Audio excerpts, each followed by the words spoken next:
So ఇప్పుడే మనం చూసుకున్నట్లయితే మరొక ఘోర ప్రమాదం సంభవించింది. విషాదం చోటు చేసుకుంది. కారులో ఊపిరాడక ఇద్దరు చిన్నారుల మృతి. ఇక్కడ మీరు చూసుకోవచ్చు. వివరాల్లోకి వెళ్తే రంగారెడ్డి జిల్లా చేవెళ్ళ మండలం దామగిరి గిద్దలో దామరగిద్దలో విషాదం చోటు చేసుకుంది.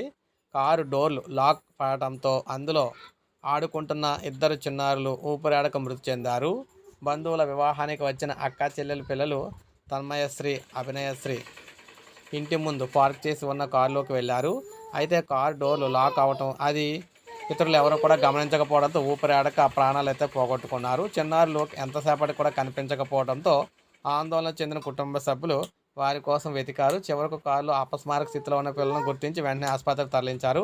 అప్పటికే వారు మృతి చెందినట్టు వైద్యులు గుర్తించారు. ఈ ఘటనతో ఇద్దరు గ్రామంలో విషాదాలు అలుముకున్నాయి. స్థానిక పోలీసులు కేసు నమోదు చేసి దర్యాప్తు చేస్తున్నారు. సో ఈ విధంగా కారు డోర్లు ఎలా లాక్ అయ్యాయి, ఇతర కారణాలపై పోలీసులు ఆరా తీస్తున్నారు. సో ఏది ఏమైనా పెను ప్రమాదం అయితే జరిగిందన్నమాట. ఇప్పుడే మనకు అప్డేట్ అయితే వచ్చింది.